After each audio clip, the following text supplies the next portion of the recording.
Hey, McGinn, good to see you again. It is time for Read Aloud number 4 of this first full week of the 2023-24 school year. Hope everyone's having a great time, has gotten into learning mode, getting to know new classmates, getting comfortable with your awesome teachers, and I think you're going to really enjoy the book that I'm about to bring to you.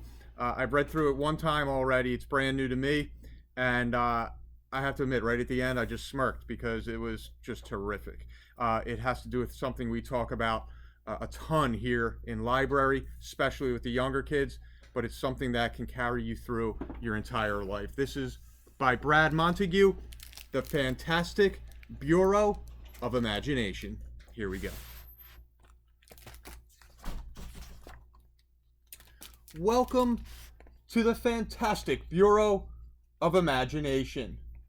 And if anybody gets it, the FBI. Apologies, but humans are not allowed to see the outside of our secret headquarters. It is highly classified.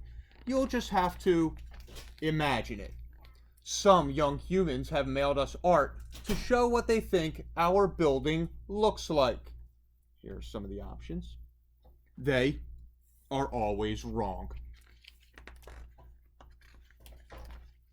Most of our agency business is handled by curious little creatures known as figments.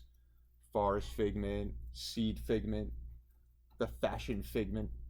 Every figment you'll meet here is a special agent and carries a very official Bureau of Imagination badge. This is Sparky. He's the figment responsible for all of our mail. Every letter, package, idea, or complaint coming in or out of the Fantastic Bureau of Imagination must pass through his office. As you can imagine, he is a very busy little figment. He is also very good at his job, but there is something the agents here do not know about him. Sparky loves to write poetry. When not delivering the mail, he writes poems about brave figments throughout history. He writes about his dear friend Rascal, the dream puppy. He writes about all the big feelings inside of him. He writes poems about how scary it would be to share his poems.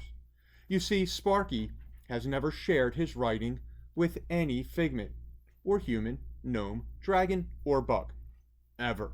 Instead, he throws himself into his very big job. Life is busy for Sparky. He always starts the day by going down the official tubes. Whoosh! He goes through the whoosh-scalator, over the cave of untold stories past Brenda, who never gets mail, and he makes a delivery after delivery to agents throughout the Fantastic Bureau of Imagination. The figments at the Department of Dreams are always excited to see Sparky. His magic mailbag can carry dreams of all sizes. The figments cheer any time he delivers new equipment to the Department of Noticing. These agents listen for wishes as they're made on birthday cakes, dandelions, or stars in the sky. Ideas from all over the world are delivered to the makery. The figments in this office can experiment and create samples of anything that can be imagined. One of Sparky's favorite days was when the agents created a plant that grew popsicles, a flying 1980s station wagon, and a rabbit with a beautiful singing voice. Sparky never leaves the makery without making a pickle sandwich busy figments need to eat.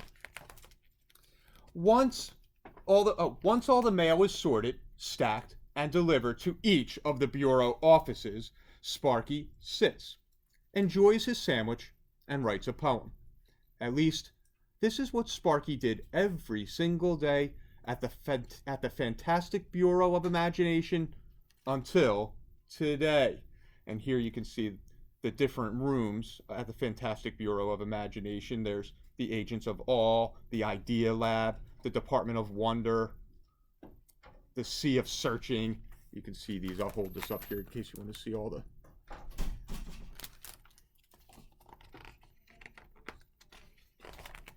Today, Sparky went down the official tubes, whoosh, through the whoosh-scalator, over the exploding cave of untold stories. Wait, exploding?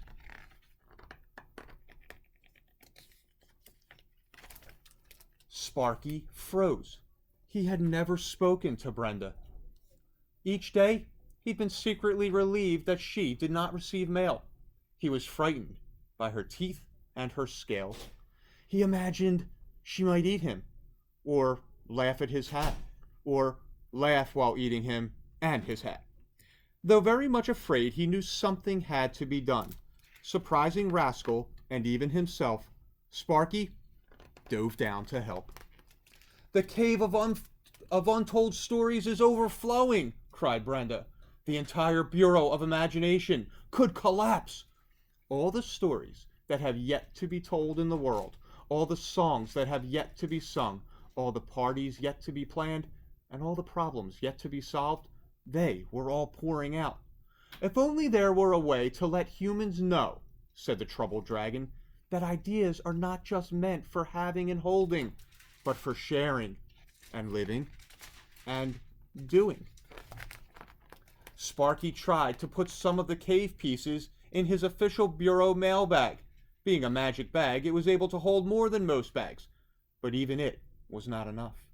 He looked at all the wonderful things that had been imagined, beautiful symphonies, performances and plays, marvelous inventions, ideas for how to brighten a day. All these wonders were just hiding away in a cave. As Sparky gazed at the mess, his eyes noticed something familiar. Mixed in the pile of possibilities was a large stack of poems that he recognized immediately. "Oh no," he said. "Part of the problem is me." He flew to his office and he began to quickly write. "Hello, humans. We need you to be bold. There are too many stories that remain untold. There's still so many good things, and they haven't been done. Agents of imagination are needed, and you can be one. This is your invitation. Tell fear to get out of the way. Beautiful tomorrows can begin today. We must all dare to dream, but must also do. For dreams are many, but doers are few. Imaginatively yours, Sparky, the official male figment of the Fantastic Bureau of Imagination." The poem did not go in Sparky's stack of hidden notebooks. Sparky asked the figments in the makery to make copies. Every agent became a recruiting agent. Rascal led a team of dream puppies to deliver the message wherever they could. Some humans found invitations under their pillows. Some found reminders in nature. Some humans found the message in a picture book. Thanks to a lot of imaginative and hard-working agents and dream puppies, Sparky's words found their way all around the world. Soon, untold stories were finally being shared. Some were being sung, songs were being sung, and dances were danced. Problems were solved. And the cave? Well, it began to calm. Everyone gathered to celebrate 3 brave agents, a dragon, a dream puppy, and a little male figment. The heroes were each presented with the highest medal of honor an agent can receive. Their work had added more imagination to the world, and more agents of imagination too. And they all lived happily and imaginatively ever after, until Brenda ate Sparky. Just kidding. We imagined things we couldn't see. We worked together and we made them be. Maybe this is how the whole world mends. Wherever there is fear, let us imagine our friends. And now night falls at the Fantastic Bureau of Imagination. Apologies if you were hoping to get a glimpse at our building, but it's classified, remember? Plus, it's much too dark to see it now. You'll just have to imagine there is light. That's what a good agent does. So get to it. There's plenty of light left to imagine and dreams to make come true. Dream bright, brave agents. Dream and do. So boys and girls, I hope you enjoyed that story. I hope you got the message. Let that imagination run wild. Believe that you can do anything. Give all of yourself to your work. Share with others the things that you've created and that you're thinking about. We're going to have an amazing year. Have a great night, McGinn.